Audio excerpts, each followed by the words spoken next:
ठीक है, अभी ध्यान से सुनिएगा। हमने बात करी कि सबसे जो इंपॉर्टेंट पॉइंट है वो ये कि भारत को संविधान की आवश्यकता क्यों पड़ी, है ना। इसके पहले तो हमारे पास संविधान नहीं था।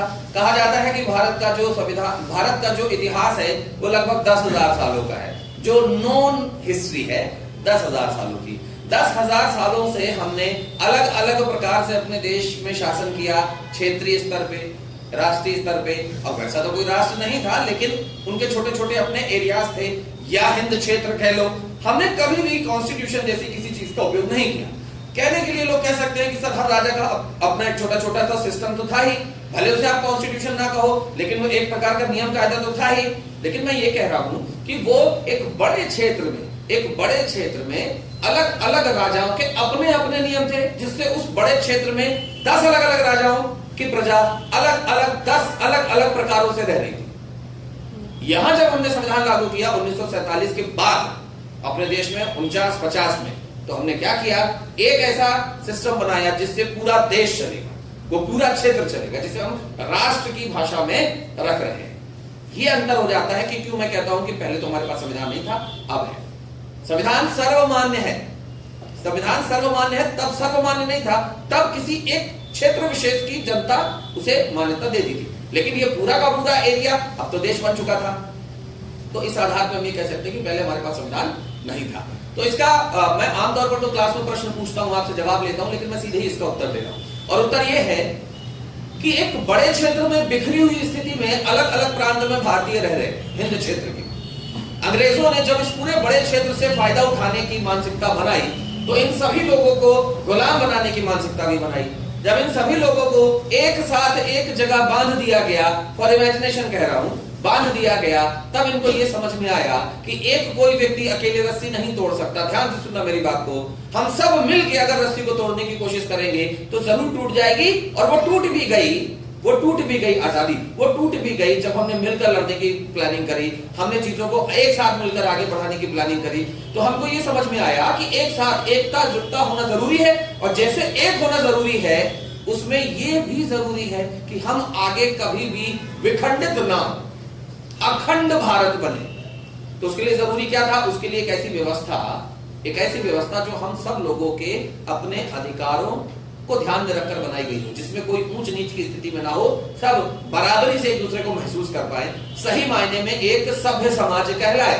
जब किसी को दूसरे से कोई समस्या नहीं होगी, और समस्या का कारण क्या होता है, मतलब कैसे नहीं होगी, समस्या का कारण ये होता है कि किसी के पास कोई चीज ज्यादा होती है, किसी के पास कोई चीज कम। सामान्य भावना की बात कर रहा हूं, अन्यथा लालच का तो कोई अंत ही नहीं है। सामान्य रूप से क्या होता है कि किसी के पास कुछ ज्यादा, किसी के पास कम है, तो हम ऐसा सोचते हैं कि यार हमको दिक्कत हो सकती है, तो ये असमानता की स्थिति बनती है। लेकिन ऐसा कोई नियम बना दिया जाए जिससे जिसके पास जो भी हो सबके पास बराबरी से हो। और अगर किसी के पास कुछ ज्यादा है तो ये दिखाई दे, ध्यान से सुनना, किसी के पास कुछ ज्यादा है तो वो दिखाई दे कि दी हुई स्वतंत्रताओं में कुछ मौके ऐसे थे जो इसने अचीव किए अपने लेवल, अपने जोर पे, अपनी ताकत पे, अपनी प्लानिंग पे, तो उसके पास आना है। तो लोग ये कह सकते हैं कि फिर आप भी कोशिश करो, आपको भी मिलेगा, यानी अधिकारों की समानता भी। सामाजिक समानता में अधिकारों की समानता बहुत बड़ी बात होती है, ठीक है। तो ऐसी जब चीजों की हम प्लानिंग करेंगे तो हमारा देश फिर कभी भी विखंडित नहीं होगा, अखंड रहेगा। और जब ऐसा रहेगा तो कोई बाहर से आके हम पर आक्रमण नहीं करेगा। क्यों? क्योंकि एकजुट होना जितना जरूरी है, उतना ही जरूरी यह भी है कि मतलब स्वतंत्रता तो मिल जाएगी, स्वतंत्रता बनी भी रहे। आज अटेम्प्ट कर लिया, कल खराब हो गया, फिर से वही काम।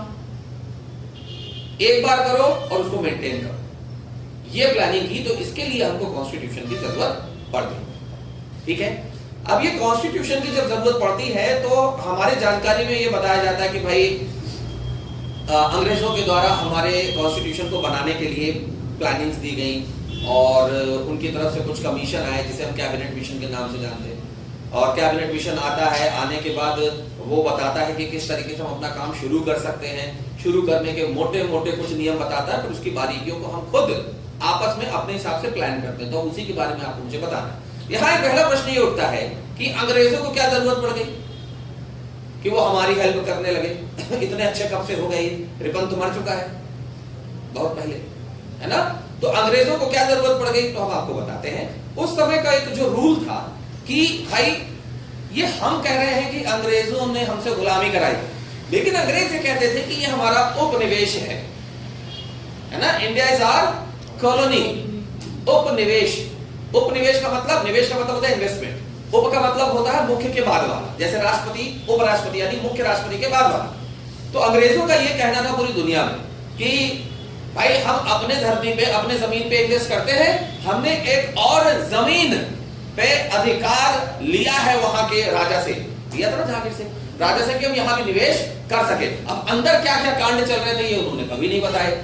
कैसे जाएगी चीजें बाहर, मीडिया थोड़ी बहुत से थोड़ी है कि तुरंत आदमी बना के वीडियो भेज देगा कहीं किसी के पास। तो ऐसा इन्होंने एक माहौल बनाया हुआ था ऊपर, उसी माहौल को कहीं वो गलत ना साबित हो जाए, हमने क्या किया, अंग्रेजों ने क्या किया, अंग्रेजों ने ये कहा, अंग्रेजों ने इस चीज को दिखाया कि देखो हम आपको छोड़ रहे हैं, तो ऐसे ही नहीं छोड़ सकते, जरूरी है कि आपके पास अपने देश को चलाने की एक व्यवस्था हो, क्योंकि अगर वो नहीं होगी तो जिस देश से हमने इतने समय तक फायदा उठाया है, लोग कहेंगे कि अंग्रेजों ने उस देश के साथ गलत किया। थोड़ा पीछे जाते, यही बात पहले भी हुई थी। तब अंग्रेजों ने यह कह दिया था 1928, तब अंग्रेजों ने यह कह दिया था कि आप अपना कॉन्स्टिट्यूशन चूंकि बना ही नहीं सकते, इसलिए आपको हमारी जरूरत है, हम ही आपको लीड करेंगे और एक्चुअली हम आपको एक देश वाली फीलिंग दे रहे हैं, ऐसा अंग्रेज कहते थे। तब उस समय पर नेहरू जी के द्वारा, मोतीलाल नेहरू के द्वारा 1928 में एक नेहरू रिपोर्ट बनाई। उस नेहरू रिपोर्ट में, वो तो वकील थे पेशे से और बहुत बड़े वकील थे, ऐसा सुना है मैंने कि 2-2 लाख रुपए वो उस समय पर फीस लेते थे। कितने बड़े वकील रहे होंगे आप अंदाज लगाइए, और पैसे की तो कोई कमी नहीं है, देख लीजिए आनंद भवन 14 एकड़ में बना हुआ है घर उनका, ठीक है।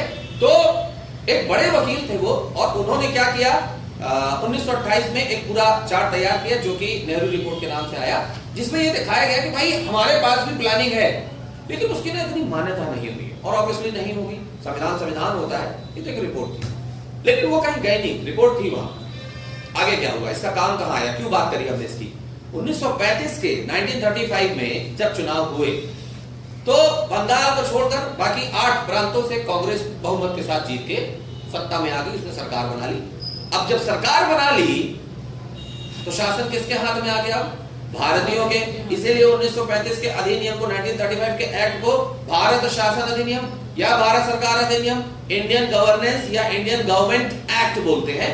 तब जाके उसी 1928 की रिपोर्ट को बेस बनाकर 1935 में हमने अपने तरीके से सरकार चलाने का एक बड़ा खाका तैयार किया, जिसको अधिनियम कहा जाता है। और वही वो 1935 की वो रिपोर्ट बेस बनती है हमारे कॉन्स्टिट्यूशन के 75% अप्रोक्सीमेट हिस्से का, क्योंकि बाकी का 25% अप्रोक्सीमेट अंबेडकर जी के द्वारा दुनिया के दूसरे देशों के संविधान के बड़े पॉइंट्स को कलेक्ट टुगेदर किया गया है। समझ में आ रही बात आपको, ठीक है ना। तो 1928 से 1935 थोड़ा और सशक्त हुए। 1935 में आके जब चीजें हमारी जिम्मेदारी पे आ गई तो हम थोड़ा सामने से देख पा रहे थे ना, भीड़ में पीछे खड़े होकर देखना, मैदान के बारे में सोचना तो थोड़ा थोड़ा, लेकिन उस भीड़ से आगे निकलकर मैदान के ठीक सामने खड़े होकर देखना।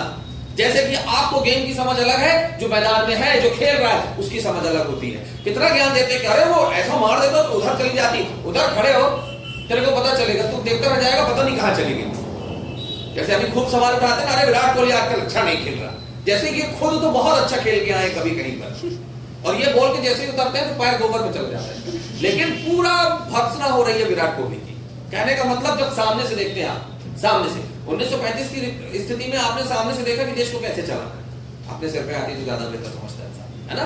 तो उन्होंने क्या किया, उन्होंने एक बढ़िया सा बेहतरीन एफर्ट करके एक अच्छा बनाया। और अच्छा ये भी है कि बनाया पर नहीं, 1935 से लेकर 1939 तक ऑलमोस्ट 5 ईयर तक, ऑलमोस्ट, इसके आगे क्या होगा अभी बता रहे हैं, ऑलमोस्ट 5 ईयर तक आपने गवर्नमेंट धांसू चलाई थी। पहली बार मौका मिला और अच्छी चलाई, है ना। कमियां निकालने के लिए तो आप 1000 निकाल लें। जरा ये देखिए कि उम्मीद तो आपको एक भी नहीं थी, लेकिन उन्होंने आपको ऐसा कुछ भी बोलने का मौका और अवसर नहीं दिया कि जिस पर एक इतिहास लिखा जा सके, ऐसा कुछ नहीं लिखा गया। मस्त काम कर रहे थे। हुआ ये कि 1939 में द्वितीय विश्व युद्ध, सेकेंड वर्ल्ड वॉर शुरू हो गया, तो अंग्रेजों ने भारतीय सैनिकों के बड़े हिस्से को बिना गवर्नमेंट से, इंडियन गवर्नमेंट थी, बिना गवर्नमेंट से पूछे इन्वॉल्व करा दिया। तो इंडियन गवर्नमेंट ने भी क्या किया, पूरी की पूरी गवर्नमेंट ने अपने पद से इस्तीफा दे दिया। अब अंग्रेजों के सिर पे आ जाएगी ना बात कि अब वहां देखें अपना घर, कि यहां देखें ये साले लोगों ने छोड़ दिया। और जब इन्होंने इस्तीफा दे दिया था, एकदम आखिरी में इस्तीफा दे दिया था, तो मुस्लिम लीग वाले भी खुश हो गए थे, आजादी दिवस मना लिए थे, मुक्ति दिवस, है ना। तो ये मामला था 1935 और इसके बाद फिर हमने आगे जाके संविधान बनाया है। समझ में आ रही बात आपको? तो ये बात वो थी जहां से हमने कोशिश करी थी, और अंग्रेजों ने पूरी दुनिया में ये दिखाया कि भैया हमने इनसे क्या किया है, इनसे चूंकि फायदा लिया, ये हमारी कॉलोनी है, तो हम कॉलोनी, ठीक है, हाँ, जो आपके रेलवे कॉलोनी है ना, एमपीबी कॉलोनी, तो वो कॉलोनी है, ठीक है ना।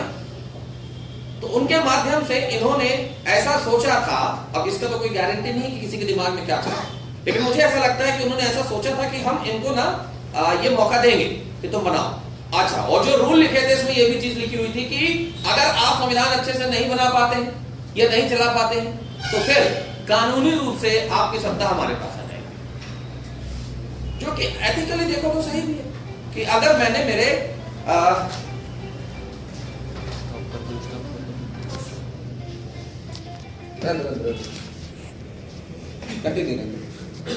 हाँ, कि अगर मैंने मेरे बच्चे को कोई काम करने के लिए कहा कि तुम ये काम कर लो, और अगर तुम ठीक से नहीं कर पाए तो फिर मेरे हैंड ओवर होगा, तो बात तो सही है। वहां अंग्रेज ऊपर थे, भारतीय नीचे थे, तो उन्होंने ये कहा था, लेकिन क्या इसके पीछे की नीयत कैसी है? एग्जाम्पल, जैसे कि मैं मेरे बच्चे को बोलूं और उसको दे दूं तू क्यूब सॉल्व करना है, ले कर, नहीं कर पाया तो तू फिर मेरे साथ खेलेगा, ये देखो मैंने जरूरत से ज्यादा बड़ा काम दे दिया।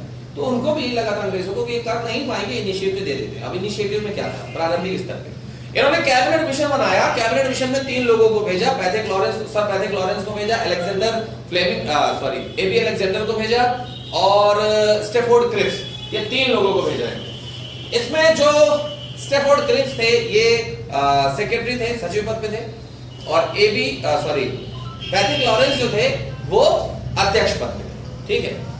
आते हैं भारतीयों के कांग्रेस के बड़े समूह को, मुस्लिम लीग भी इन्वॉल्व रहती है उसमें, उनको बताते हैं कि काम कैसे करना है। तो उनके काम बताने का जो पहला स्तर होता है वो ये कि आप एक अपनी अंतरिम सरकार बनाइए। अंतरिम सरकार, अंतरिम का मतलब क्या होता है? अंतरिम का मतलब ये होता है जो अब तक अंत ना हुआ हो। For example you can say the second last, है ना, ठीक है।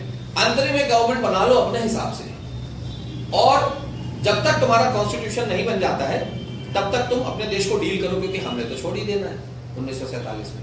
क्योंकि ये सब जो बातें हो रही थी ये हो रही थी 46 में, 1946 में, ठीक है। क्योंकि देखो 45 में जब वर्ल्ड वॉर खत्म हुआ ना, उसी समय अंग्रेजों की मानसिकता में ये आ चुका था कि भाई हमको भारतीयों को आजादियां देनी है। तो ये जो पैथिक लॉरेंस वाला जो कैबिनेट मिशन था ये 45 में बन गया था इंग्लैंड में, लेकिन भारत आया 46 में आया। इन्होंने कहा, तो प्लानिंग का हिस्सा ये था कि भाई आप क्या करो, आप एक अपनी गवर्नमेंट बना लो, और एंट्रिम, इंग्लिश में एंट्रिम बोलते हैं उसको, एंट्रिम गवर्नमेंट बना लो, ये काम करेगी अपना, ताकि आप अपना देश अपने हिसाब से संभालो। एक दूसरी तरफ जो जरूरी है कॉन्स्टिट्यूशन बनाना, उसके लिए आपको संविधान सभा बनानी पड़ेगी, कॉन्स्टिट्यूशन असेंबली, संविधान सभा। ये संविधान सभा में आपको अलग अलग समितियां बनानी होंगी जिनके अलग अलग काम होंगे। वो सारी चीजें उनको डॉक्यूमेंट्री में दे दी गई, डॉक्यूमेंटेशन में दे दी गई कि इसके अकॉर्डिंग आपको काम करना है, ठीक। संविधान सभा बन गई, कैबिनेट मिशन के जानकारी में संविधान सभा बन गई, और देन एंट्रिम गवर्नमेंट भी बन गई। वहां से कैबिनेट मिशन का काम हो गया खत्म, अब यहां से भारतीयों का काम हो गया शुरू, ठीक है। तो मैंने आपको बताया कि 1945 में कैबिनेट मिशन बनता है, 46 में भारत आता है, और 47 में हमको आजादी मिल जाती है। समझ में आ रही बात? तो जब 46 में ये भारत आ गया और हमको निर्देश दे दिए गए, तो ऑब्वियस है कि संविधान सभा का निर्माण भी कब हो गया होगा? 46, ठीक है ना। अंतरिम सरकार भी हमने कब बनाई होगी? 46 में। अब संविधान सभा के मामले में मतलब आप समझ रहे हो ना, एक पॉइंट से बाइफरकेटेड हो गया अपन कि संविधान सभा और एंट्रिम गवर्नमेंट। तो मैं थोड़ा सा एंट्रिम गवर्नमेंट के बारे में आपको बताता हूं, संविधान सभा को थोड़ा साइड में रखते हैं, ध्यान से सुनिएगा। अंतरिम सरकार बनाने के लिए एक स्थिति जो बनी, जो इनके मतलब जो भारतीयों की जानकारी में नहीं थी, ये मामला थोड़ा लंबा खिंच गया। कैसे? 46 की बात हो रही है, समझना कि अगर आप अंतरिम सरकार बनाते हो तो 2 ही मेन ग्रुप है इंडिया में, कांग्रेस और मुस्लिम लीग। तो आपको मुस्लिम लीग को भी सदस्यता देनी पड़ी, है ना, और उस मामले को एडजस्ट करना पड़ा। तो हुआ ये कि एक बड़ा हिस्सा सामान्य लोगों को और कांग्रेस को दिया गया, और लगभग ये समझ लो कि 1 का तीसरा हिस्सा, 1 तिहाई, वो मुस्लिम लीग के पास पद थे। तो ये बन गई थी हमारी पहली अंतरिम सरकार। लेकिन जब 1947 में विभाजन हुआ तो ऑब्वियसली मुस्लिम लीग के सारे सदस्य किधर गए? पाकिस्तान गए। ठीक है, उनको तो जाने था। और कुछ जो सामान्य वर्ग या जो कांग्रेस के मुस्लिम्स थे उनको भी लगा कि हो सकता है उनको जाना, तो उनमें से भी कुछ लोग गए। तो ये सारे पद खाली हो गए, नए सिरे से भरे जाएंगे। तो अंतरिम सरकार दो तरीके से पढ़ेंगे, एक विभाजन से पूर्व, एक विभाजन के बाद, before independence and after independence. स्थिति बदलती है, कोडिंग डिकोडिंग सब है, उसकी टेंशन रिलेशन सबकी है। फिर ये सरकार काम करती है, काम करते करते करते करते करते ये इंतजार करती है कि 1949 26 नवंबर, ये डेट अभी तो सुन लीजिए, 26 नवंबर 1949 तक का इंतजार करती है। क्यों? क्योंकि वो दिन था जब हमारे देश का संविधान सभा के द्वारा पारित कर दिया गया था, अंगीकृत कर दिया गया था, मान्यता दे दी गई थी, स्वीकार कर लिया गया था, लागू नहीं। क्योंकि लागू तो देश के ऊपर होगा। ये तो अभी संविधान सभा के अंदर की बात हो रही है। 26 जनवरी 1949 और उसके बाद फिर ये 2 महीने रुकते हैं, 2 महीना और रुको तो 26 नवंबर 1900 जनवरी बोलते हैं, हाँ 26 नवंबर, गलत बहुत अच्छे से सुनते हो, 26 नवंबर 1949 से 2 महीना और रुके तो क्या हुआ? 26 नवंबर से 26 दिसंबर, 26 दिसंबर से 1950 की 26 जनवरी, और हमने हमारे देश में संविधान लागू कर दिया। जब लागू किया तब तो पूरा का पूरा कॉन्स्टिट्यूशन लागू हो गया, 395 आर्टिकल्स लागू हो गए। लेकिन जब संविधान बना था उस समय पर हमने 15 आर्टिकल लागू कर दिए थे। क्यों? क्योंकि अगर ये 15 आर्टिकल लागू नहीं होते तो उस पर सवाल उठ जाता। ये 15 आर्टिकल वो थे जो बहुत ज्यादा जरूरी थे। जब आपको डिटेलिंग पढ़ाई जाएगी, बताई जाएगी, तो 15 भी बताओ। समझ में आ गया? तो आपसे कभी क्वेश्चन बन जाए कि जब हमारे देश में संविधान का निर्माण हुआ तब उसमें कितने अनुच्छेद लागू किए गए, तो आप कहेंगे 15। और जब आपसे कहा जाए 26 जनवरी 1950 को जब हमारा संविधान लागू हुआ तो कितने अनुच्छेद थे? 395। लेकिन अगर ध्यान रखना कि कभी अगर 395 अनुच्छेद में से 15 घटा के 380 ऑप्शन में हो तो 380 लगा देना, क्योंकि उस दिन तो 380 लागू हुए थे, 15 तो पहले से चल रहे थे। हाँ, लेकिन कुल शब्द का ध्यान रखना, कुल शब्द अगर आ गया तो 395 ही होगा। और अगर आधा अधूरा सा प्रश्न आता है कि 26 जनवरी 1950 में भारत के कितने अनुच्छेद लागू किए गए थे, तब ये खड़ा सा प्रश्न आ जाता है और इसका उत्तर क्या होगा? 380। ठीक है ना? आमतौर पे ये क्वेश्चन आते नहीं है, लेकिन आ जाए तो खेल हो जाना भाई साहब, खेला हो गए फिर। ठीक है, सो बी केयरफुल। तो आपको मैंने बताया कि इस तरह से संविधान हमारे देश में पारित हुआ और फिर लागू हुआ, इंप्लीमेंट हो गया। क्लियर हुई बात? ठीक है। इसके बाद हम इसके अंदर एंटर करेंगे तो हम अंतरिम सरकार में कौन कौन लोग था वो सब पढ़ेंगे। अब उसकी बजाय अब हम वापस अपने ट्रैक पे आते हैं, मेन वाला। वो ट्रैक क्या था कि भाई संविधान सभा, ठीक है, संविधान सभा में 3 बैठक होती है। कितनी? 3 बैठक। ऐसे तो और भी हुई, लेकिन आपके एग्जामिनेशन पॉइंट ऑफ व्यू में 3 बैठक इंपॉर्टेंट है, ध्यान से सुनिएगा। एक होती है 9 तारीख को 10 की छुट्टी, 11 तारीख को 12 की छुट्टी, 13 तारीख, 9, 10, 11, 12, 13, ये 3 डेट में होती है। ठीक है, अब बात ये आती है कि ये होती कब है, तो दिसंबर का महीना है, चलो याद है। लेकिन अब बहुत लोग कंफ्यूज जाते हैं कि इसका सन क्या है। अंदाज लगाइए, संविधान सभा की 3 बैठकें हो रही है, जिसके बाद संविधान बनना शुरू होगा, तो मंथ कौन सा हो सकता है? सॉरी, साल कौन सा हो सकता है? कौन सा? 46 ही होगा। बहुत लोग 47 में पता नहीं क्यों कंफ्यूज होते हैं। 47 में तो होने का सवाल ही नहीं उठता, क्योंकि संविधान सभा अभी बनी है, 3 बैठकें होनी है, और इनके साथ तो मुस्लिम लीग है। तो अभी मुस्लिम लीग है क्योंकि 1947 आया नहीं है, 47 के बाद तो मुस्लिम लीग वैसे भी नहीं हुई। तो आपको कॉमन सेंस से थोड़ा सा ध्यान रखना है कि ये बात 1946 9 दिसंबर, 11 दिसंबर और 13 दिसंबर की होगी। 9 दिसंबर का दिन इसलिए इंपॉर्टेंट है क्योंकि इस पूरी संविधान सभा में किसी एक को अध्यक्ष बनाना था, और लोगों को पता था कि ये भारतीय आपस में कहीं लड़ डाल ले कि अध्यक्ष किसको बना, अध्यक्ष किसको बनाए। नहीं तो पता लगा यहीं से आदमी बोले, अंग्रेज बोले, देखा बोले नहीं हो पाएगा तुमसे, चलो वापिस आ जाओ हमारी शरण। तो अध्यक्ष किसको बनाए, वाकई में एक विवाद तो था। तो एलिजिबिलिटी और क्वालिटी और लेवल के आधार पे आदमी को लगता कि यार अगर हमने इसको कह दिया कि इसको बना दो तो दूसरा कहेगा तो हम क्या बेवकूफ हैं। तो एक ऐसा क्राइटेरिया किया गया जो नेशनल क्राइटेरिया है, वो है experience on the basis of age. तो जो सबसे उम्र दराज व्यक्ति हो उसे ही हम क्या करें, संविधान सभा का अध्यक्ष बना। ठीक, तो वो बने सच्चिदानंद सिन्हा जी।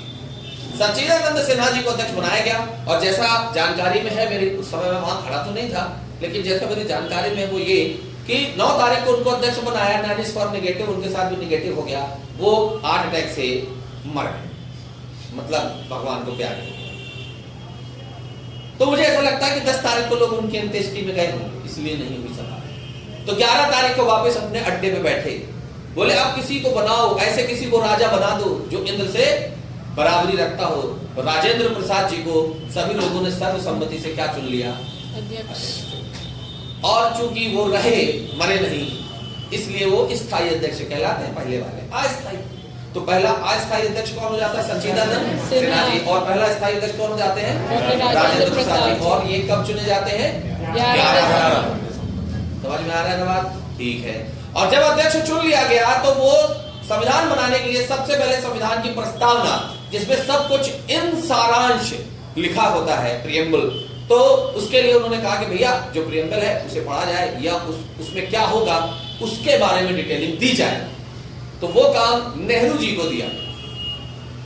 इसमें कोई जरूरत नहीं है कि उस समय पर ये नहीं पता था, ध्यान से सुनना, उस समय पर ये नहीं पता था कि देश का प्रधानमंत्री कौन होगा पहला, लेकिन अब तो पता है। तो हम ऐसा कह सकते हैं कि ध्यान से सुनना लॉजिक, संविधान सभा संसद, संविधान सभा का अध्यक्ष देश का राष्ट्रपति, और संविधान सभा की मुख्य वर्किंग यूनिट जो पहला काम करेगी, वहां क्या करना था? काम, प्रस्तावना पढ़ना था। और काम कौन करता है? मेन प्रधानमंत्री। तो देश का पहला प्रधानमंत्री ने वहां पर प्रस्तावना पढ़ी।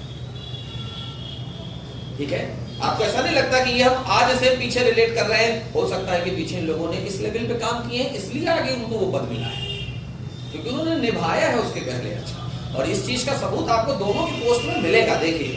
ठीक है, तो मैंने बताया कि 9 तारीख को सच्चिदानंद सिन्हा जी आते हैं, फिर उनकी डेथ हो जाती है।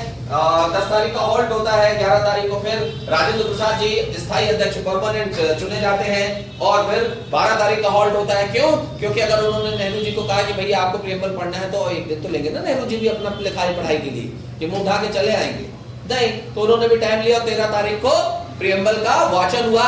याद रखना हिंदी मीडियम वाले की प्रस्तावना को उद्देशिका भी कहा जाता है। उद्देशिका, संविधान बनाने का उद्देश्य बताती है प्रस्तावना, है ना? समझ में आ गया? तो ये 3 चीजें हुई। इसके बाद